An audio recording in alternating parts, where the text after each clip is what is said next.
I would like to welcome you to The Charm of It, a podcast for knitters who share my fascination with the nitty-gritty details of our craft. If you're a returning viewer, it's so nice to see you again, and if you're a new viewer, I'm really glad you found your way to my little corner of the internet. This is hopefully going to be a shorter episode, so I'm just going to talk about finished objects, works in progress, and then for my kind of chatty topic segment this week, I thought I would talk about knitting plans for 2019 because we are rapidly approaching the end of 2018, as difficult as that is to believe. So I'm really looking forward to sitting down and talking with you for a while, and let's get right into finished objects. I have just about finished my holiday knitting gift list, and so I have quite a few things to show you, but most of them are on the smaller side. So first up, I knit a hat for my friend Christy's mom because she was going through chemotherapy, and she also lives in the South. So this hat is not wool. It is rayon cotton silk. Yeah, it's Valley Yarns Goshen. Still a little bit damp from blogging because I just finished it. And the colorway is Bermuda, and this is left over from a sweater that I knit my mom a couple years ago. And for the hat pattern, I knew that I didn't want something with cables because I worried that that would make the hat heavier, and I didn't want something with lace either. So I ended up going with the Tamarugo pattern. I believe that's what it's called. It's a slip stitch pattern that I've used once before, and I really liked it. But I did make a few modifications just to make it smaller. Because since this yarn is quite slippery with all of the rayon and silk, I was worried that a slouchy beanie might just fall off her head, and also Christy told me that her mom prefers fitted beanies anyway. So actually I only made one modification. I knit as directed, but I started the crown decreases at 6.5 inches instead of 8 inches as the pattern suggests. So that will be on my pattern notes, and I think it turned out really well. I was a little worried when I first tried it on because the pattern itself makes for quite a snug hat. The cast on is lower than I would have expected at this stitch count, and so I was worried that it was going to be a little too snug, especially since I did a long tail cast on, even though the pattern suggests German twisted. I don't know why I did long tail, I just wasn't thinking. But luckily, in blocking, I just kind of stretched it out a bit, and now it fits really nicely, and I'm really happy with it. This took 51 grams of yarn, so just over a skein. And yeah, I'm looking forward to sending. Christy is going to be seeing her mom soon, so she can give it to her in person. Let's see. Oh, so many things. I knit a little rainbow dog collar. So my niece requested a rainbow headband for Christmas, and so you saw that on the last episode. And I had half the skein left over, so I went ahead and knit a matching collar for her little dog because she likes to dress her dog up. So I thought that she would really appreciate that. And all I did was cast on 5 stitches and work in 1x1 ribs, slipping the first stitch of each row. And once it was the right length, which I just got from measuring my dog's neck because they're about the same size, I grafted it. And this yarn, which is very rainbowy, is a Knit Picks yarn. It's a special reserve, and it's like a Japanese rainbow, I think. It'll be linked on the project page. I'll probably just add this to the headband page, but it will be linked down below in show notes. And this is a bulky yarn. So this is the first skein of bulky yarn I've ever used, and I think I knit it with US 10s that my friend lent me. But yeah, so told you, lots of little finished objects. Speaking of which, I decided to make some ornaments for my friends. This friend group consists of 2 couples, and in each couple, one of them is Jewish. So I wasn't sure if they put up Christmas trees, but now I know that they do, and so I thought it would be really nice to knit them some little ornaments. So here is the first set. Oh, let's see how the logistics of this are going to work. So these are just little stockings. And I went ahead and added the initials for each of them in their stockings. So this is for the couple and this is for their daughter. That's why it's a little bit different. And I'm really pleased with how these turned out. Oh, they're so cute. I just used leftover yarn. It's Knit Picks Stroll in the Hollyberry colorway that I used to knit those Mrs. Claus socks. And then the cream is just bare Knit Picks Felici. And I used a free pattern from Little Cotton Rabbit. And it was really interesting because you knit them flat and then you seam them up. And I don't mind knitting color work flat, and I don't mind seaming, but I did think it was really interesting because when you get to the heel turn, you're basically doing the heel turn in 2 halves. So I would like to try knitting these in the round too and see which feels less fiddly, but I don't know, I didn't have a problem knitting it flat, and especially for this one where I ended up embroidering the S, I would not want to do that in the round. So the pattern includes several different colorwork charts. For these two, I used the Fair Isle one, and I just substituted the letters into the center of the diamond. I think the T worked out a little better than the V. And then for the S, I couldn't figure out a way to get it in a colorwork chart of just 3x3, which is what it would need to be. So I just did the background square in red, and then I just went ahead and embroidered the S on. And this is the Snowflake 2 one. And I also added these to the toe. In the pattern page, all the stockings she shows has this, and it's so cute, but then in the direction, she didn't include this, and so I just forgot to add it to the first two. Well, to the first one, and then I didn't want to add it to the second, because then they wouldn't match, but then I figured since this is for their kid instead of them, it's okay to not match. So I'm really pleased with how these turned out. And I think they're just big enough to fit like a mini candy cane inside.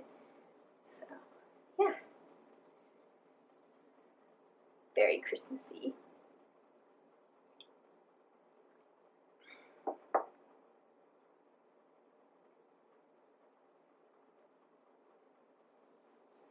Oh. So next I will show you the elephant mitts that I was working on in the last episode. These are the Peaceable pattern, and gosh, they look so good on camera. So the cream is Knit Picks Felici in Bear, so it's the same as I used for the stockings. I used the leftover ball, actually. The purple is Knit Picks Stroll Tonal in the Cordial colorway, and then this green is Quince & Company Finch in the Honey colorway. And this is a paid-for pattern. So I think that this looks so wonderful and amazing, and I really like the use of negative space, but this chart was hard because all in this section you have to catch stitches, but you're catching a dark color behind a light color. And when I looked at all the projects, I noticed that on every single one of them you just get blips of the dark color. I mean, I'm not sure that there's a way I could have completely avoided it. So if I were to knit these again, I would use a slightly darker main color, background color, and then a slightly lighter contrast color, just so that I could try to get these blips less of a big deal. But at least they did block, all the wrinkles blocked out if you saw last time. Unfortunately, in the blocking process, the purple yarn bled a bit. It's not too bad. I'm still going to give these to my friend, but you can kind of, especially on the palm, see that instead of being a bright cream now, it's a little bit pinkish. So that was a disappointment. I blocked it in warm yarn with Eucalan. I think it's Eucalan that I use, yeah. So maybe I should have used cold water. Did I say warm yarn? I meant warm water. But overall, I think that these turned out really lovely, despite all of my nitpicking about them, and I'm really excited to give them to my friend. I think she'll really like them. She is a new knitter herself, so these colors match a cowl that she knit herself. And yeah, they're very soft and cozy. As I said, I will probably be knitting this pattern again because my mother loves elephants, and I will try to make slightly different color choices next time to try to get these blippies to go away, but it's just such a long stretch, and it's too much to not catch, especially when you're putting fingers inside. So I don't know. This is a beautiful pattern, but it's not perhaps the most knitting friendly one. I said I was going to knit ornaments for my friend's group and how they're 2 couples. So you saw what I knit for one of the couples. The other couple are getting these, which I absolutely love. So these are kind of Weasley sweater ornaments, basically. And I used the same yarn for each. Obviously, this is a true fingering weight, and this must not be, because I used the same yarn, or not the same yarn, the same needle size and the same directions. I can't remember the name of the pattern I used. It was free on Ravelry. It'll be linked in my project page. I know that there are several free, I think it was just mini Christmas sweater, but I think there are several of these on Ravelry, and you're literally just knitting a sweater from the top down. So I think that this would be a really fun idea if you aren't sure about sweater construction yet and want to get a feel for it, but in a much smaller scale. Then I think that this could really help boost your confidence, and they're so cute. So the reason why I decided to make these is because Kate is very into Harry Potter, so I knew that she would really love them, and so that's why I went with Weasley sweaters instead of something like stockings. And yeah, I used this marled yarn because it reminds me a lot of a sweater that Zach wears. So, and also I guess with the blue and silver colors, that's more Hanukkah appropriate anyway, right? So it's a good blend. I do still need to add little hanging loops. For the stockings, all I did was crochet like 25 stitches in a chain. So I'll probably do that for these. And my final finished object is a hat for my dad. So this is out of Knit Picks Gloss DK, which is a merino silk blend, and it's the navy colorway, which is a true navy. It's quite dark. It's showing as lighter on my screen. I don't know if it will once I'm in editing, but in real life it's definitely a solid navy. And I used another free pattern for this one, and it's called Jason's Cashmere Hat. And I really loved it because it's got these nice classic cables, and they go all the way to the crown, and they kind of decrease as they go. I love it when decreases keep a stitch pattern. And I also think it looks like a very classic men's Watchman style cap because of that folded brim. So I thought it would still be masculine, and I thought about sewing the brim, but when I was asking my boyfriend about that, because I don't wear beanies, I don't wear folded over brims, he said that he likes having the built-in adjustability, so I will leave it unsewn. It's behaving pretty well anyway, like it's not like it's trying to roll down or anything. But yeah, I highly recommend this pattern. The only modification I made, because the original pattern is in worsted, I think, yarn, so I was knitting it at a gauge of 6 stitches to the inch, and so I cast on 120 instead of 104, maybe? No. Instead of 96. It's a 12 stitch repeat. And this is a really easy hat to knit, as long as you don't mind ribbing, because these cable crosses only happen every 7th round. So for most of the hat, you're either knitting the 2x2 brim, it's a free pattern, or you're knitting this, which is also very plain and simple, so it knits up incredibly quickly, but I think it makes for a really polished final product. I will definitely be knitting more of these as gift hats. I'm really impressed with the pattern. And I really like how stretchy it is, because I think it'll adjust to quite a few head sizes pretty easily. This took more than one skein. They're 50-gram skeins of yarn. And I had bought one, and then I had one left over from my sister's cowl that I knit last Christmas. So I think it probably took around 70 grams, but I will measure the hat and include that info on the project page in case you're curious. I wasn't sure if I had enough yarn for a cabled hat, but I definitely did. And yeah, I really love the look of this. I think it's classic, but it was interesting to knit. It worked really well for knitting while reading.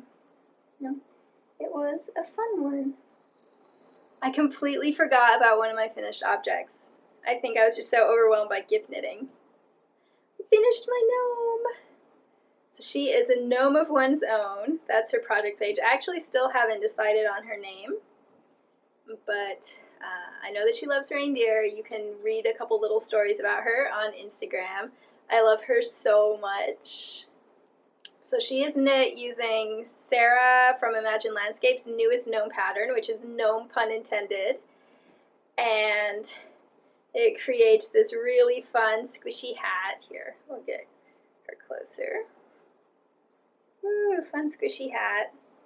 And it also includes directions for both this beard and the regular garter stitch beard. So you have your choice of beard options. But I couldn't resist trying out this one, and it's very fun to knit. So, yeah, I love her so much. I did go ahead and put some coins in her to just help her stand better, to help balance out the hat. And I knit her using yarn from the Alpaca Yarn Company, and it's meant for socks, and it comes with a 100-gram variegated skein and then a 25-gram solid skein in one of the colors. So I think it took me 9 grams for the hat and 11 for the body and the little arms. And I just used some leftover sport weight yarn for the beard. So I have enough that I can definitely knit her a little twin in opposite colors, but for now I'm just enjoying her. And yeah, I really love how she came out. I definitely recommend this. I would say it's in between. So this is the third of Saras Gnomes patterns. The first one is the simplest, and then the second one is all over cable, and they're twisted stitch cables, so they're quite fiddly. And then this one, the hat is a bit fiddly because of these pleats, but not as fiddly as the cables. And then the body is just plain stockinette. So I would say that this is the medium fiddliness for the gnomes, although I think they're all worth it. And yeah, so if you are interested in some gnomes, then I would definitely recommend these patterns. The pattern includes directions for both worsted as well as fingering weight. This is the fingering weight version, which is already quite large compared to the first Never Not Gnoming pattern. But yeah, she is my 12th gnome, I believe, so I have definitely embraced the Never Not Gnoming lifestyle. And it's really nice to finally have one that I get to keep. I have her set up at my desk so I can enjoy her. Okay. So after all those finished objects, you would be right to guess that I have very few works in progress. In fact, I only have one, and that is my Tea Party cardigan that I've been working on the weekends. Oh, so I have finished the body. This is going to be difficult to show, but let's see. Hopefully you can see that, most of it. And I finished the body and I seamed the shoulders together, and I decided that the arm size is too long. And that's because my vertical gauge changed, which doesn't really surprise me. I have more issues with my vertical gauge changing than my horizontal gauge. The gauge is spot on down here, and then it changed here. So my guess is that it changed because I had a lot fewer stitches on the needles, or I don't know. That's my theory. But yeah, this arm size is definitely a little bit longer than I want it.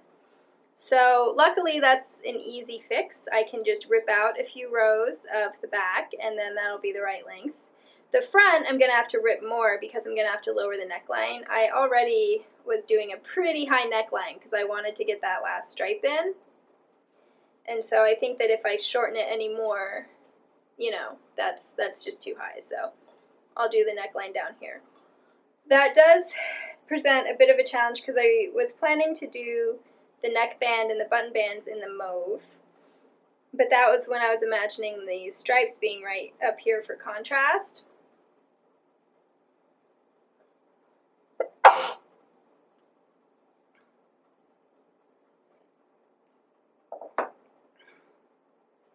Sorry for the cut, I sneezed.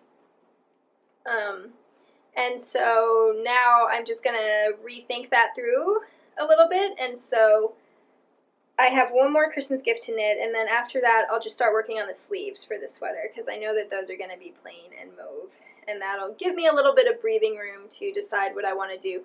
I am knitting this sweater with some positive ease. I'm knitting it for a 36-inch bust, and my full bust is around 35 inches, and my upper bust is 34 inches.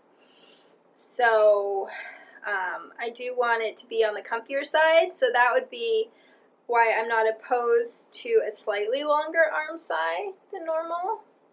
I don't know. It's not looking so bad now. Maybe I should seam it back up and try it on again compared to this sweater. But yeah, so that's where my Tea Party cardigan is. I have pretty much finished the body knitting, although I might have to go back and do some tweaking, but that should go pretty quickly regardless of what I end up deciding. And in case you have not seen it before, this mauve is Quince & Company Tern in the Dusk colorway. The yellow is Quince & Company Finch in Honey, and the background plum is Quince & Company Tern in a color that I dyed myself. And I did not run out of yarn, hurrah! I just have a very small ball of the plum left, but I made it all the way through.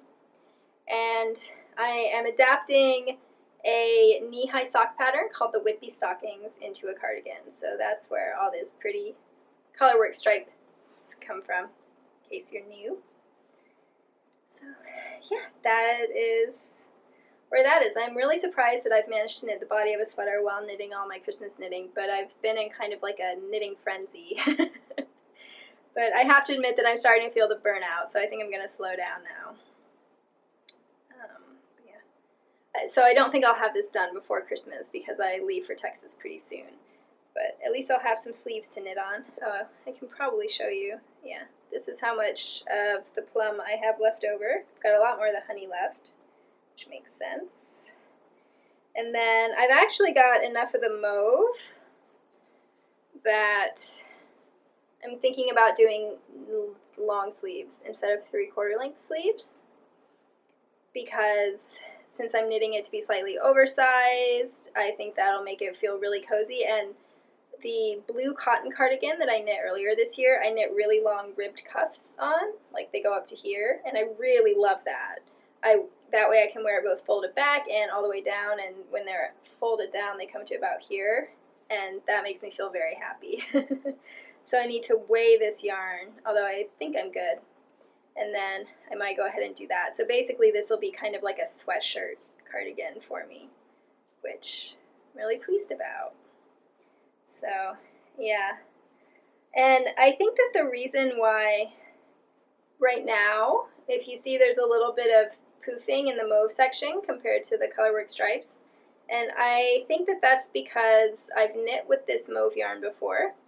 And so it's already relaxed, and I think once I block it, the plum will relax out the same way that it did here and in the swatch, and then everything should be nice and smooth. But yeah, let's see, did my swatch lie to me? That's so weird. When I'm lining it up, these stripes all still match. No, yeah, okay, so they're a little longer. So there you can see, but they're still pretty close, so I'm not really sure why the arm side feels too long. Luckily, that's an easy fix. That's why I knit sweaters from the bottom up, is because whenever I have fitting issues, it is almost always in the yoke.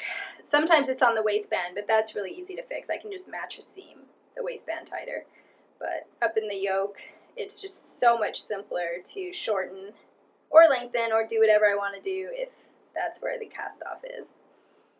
Now you see why I wanted to make this a shorter episode, because the light is fading, because we are approaching the winter solstice, so the days are quite short up here. But I'm glad that I still got to sit down and record with you. I should also probably mention that I have been recording episodes a week before I release them, and so it's actually only December 14th when I have pretty much all my Christmas knitting done, except for one pair of mittens for Joel. And so that's why I seem very relaxed. I just realized that if this doesn't air until December 21st, then I would be feeling less relaxed that I had still had to do so much Christmas knitting. But nope, I'm done earlier in the year. Okay, so moving on. I am really excited about the upcoming year. I always enjoy when a new year happens. It's just kind of a fresh start and all those kinds of things. And so I've been thinking a little bit about what I want to do with my knitting next year, and I definitely am planning a year of socks. I have noticed that even though I have quite a few socks in my own collection, I tend to wear my favorites over and over, and those are the ones knit out of Quince Finch or Ultra Alpaca Fine. But especially my Quince Finch socks. They are my absolute favorite, and because I'm wearing them over and over, I've had to darn several of them. And so I thought that having a few more options would just kind of help spread the wear around, and I really enjoy knitting socks. So when I had a Quince & Company gift card to spend, I waited until Thanksgiving weekend because they offer free shipping during that weekend. And I went ahead and ordered one sweater's quantity But then I had $100 in gift cards, and I spent 50 of that on skeins of Finch for socks. So then I went through, and I have a lot of sock patterns in my Ravelry library, because whenever I see a free pattern that I like, I add it to my library, and I was quite a voracious sock knitter for a while, so I spent a lot of time browsing sock patterns. And also, whenever there's a knitting book at my actual library, I add that to my Ravelry library so that I know that I have access to those patterns, and my library system has quite a few sock books. So I went through those. Like, it's to the point where there's so many in there that it's overwhelming when I want to cast on a new pair of socks, because I just don't want to have to wade through that many options. So I went through them all, and I found the socks that were either already written for a 60 stitch count or were easily adjustable, because that's my preferred stitch count for Quince & Company Finch for my feet. And I added all of those to my queue, and so I think I've got 40 patterns, something like that. And I am really, I think I had around 30, but then the Miss Marple sock collection came out, oh my gosh, by Amber, and she was so kind and gifted them to me, and she designed all of these with Quince & Company Finch, which is great. I know there's a lot more interest in natural wool sock yarn versus sock yarn with nylon or that kind of thing, so I think it's great that she was designing with that in mind. And of course the Miss Marple inspiration I love, so all of those are in my queue now too. And in case you are interested in those kinds of patterns, she is offering a sale both on individual patterns and as a bundle. So, and obviously she gave me the patterns for free, but she did not suggest that I should mention it in the podcast, so I'm just sharing it because I am knitting friends with her, and because I think it's great that she's designing with a nylon-free sock yarn, and I know that quite a few of my viewers are interested in that too. So, okay, so the point is that between all of these sock yarn that I have now and all of those patterns lined up in my queue, I am really excited about basically doing my own little sock club every month. So I haven't decided yet if I'm going to put the yarn in brown bags so that I can be surprised or that kind of thing. I'm still debating that. But in addition to knitting socks for me, I also really want to knit several pairs of socks for Joel. I've knit him one pair, and he really enjoys them. And we wanted to wait to knit more so that if he had any kind of fitting tweaks, then I would know that.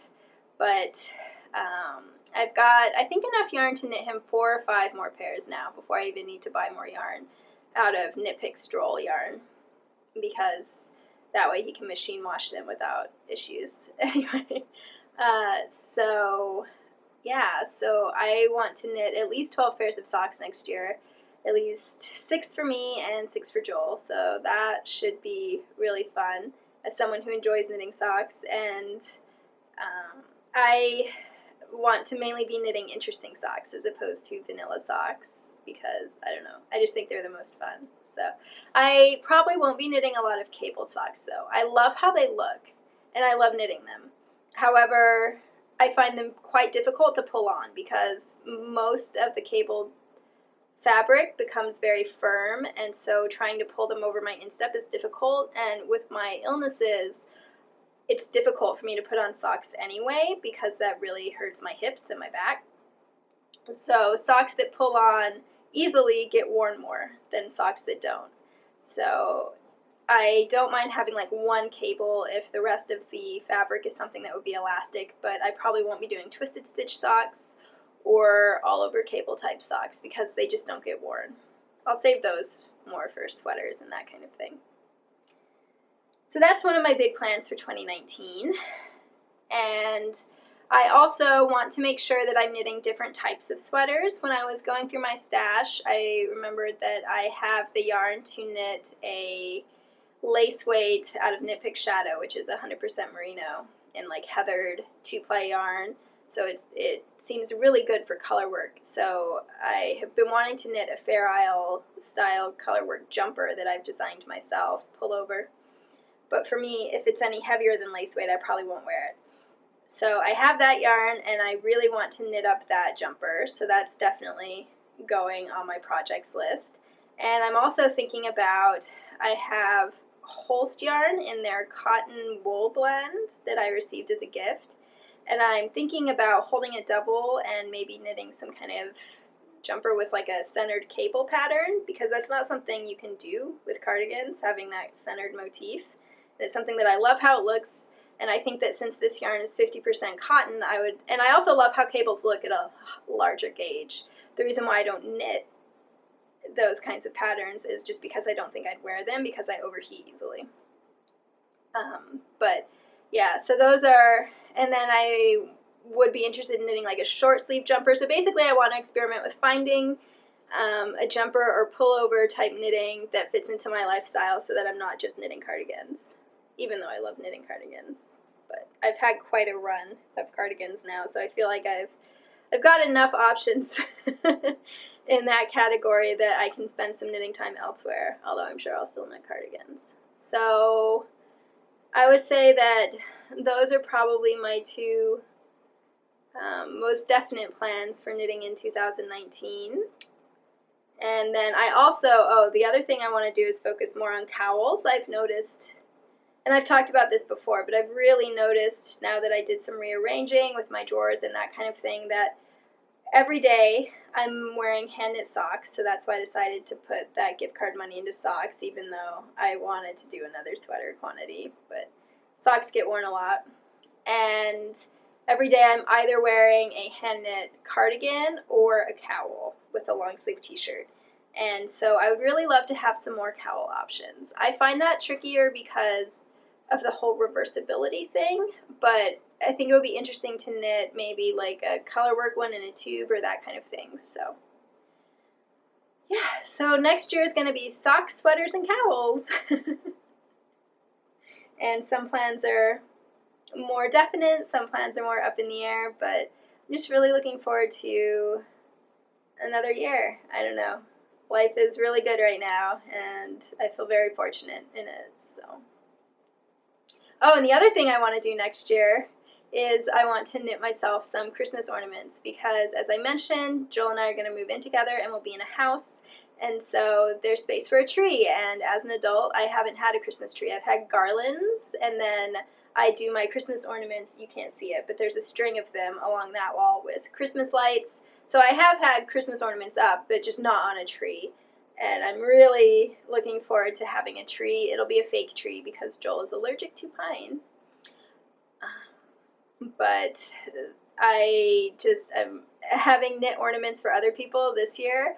I have been thinking about what kind of ornaments I would want on my tree and what kind of yarn I want to use, and so that's another thing that I plan to work on, hopefully throughout the year. I don't want to go overboard because as I mentioned, I already have ornaments, and last year my friend Debbie crocheted me a snowflake advent calendar, so I've got 24 beautiful crocheted snowflakes. So I don't need a lot of ornaments, but I am really looking forward to having some hand knit ornaments for my very own tree. So that would be the other thing that is a definite plan for next year. I'd love to hear about your knitting plans, if you're going to do anything special or exciting, or if you have any overarching themes for the year. I'm always curious about that. I haven't mentioned yarn buying because my just general approach is to knit from stash whenever possible, but I'm not opposed to buying yarn if I need to for some reason. I don't expect to have a lot of spare spending money next year since I'm moving and all that, but if I need to buy yarn for gifts for something, then other than that, I've just got so many projects waiting for me in my stash that I really want to dive into that. Finally, before I let you go, thought I'd let you know that Pandemic Iberia is a really fun game, and it's the latest one that I've reviewed, and it's right here on the Charm of It channel, so if you are at all curious about board games and you're interested in that, check it out. I don't assume that you have any board game knowledge when I'm doing these reviews, so I don't use a lot of jargon or anything. So, thank you so much for watching this episode and spending a little bit of time with me. Until I see you again, happy knitting! Bye!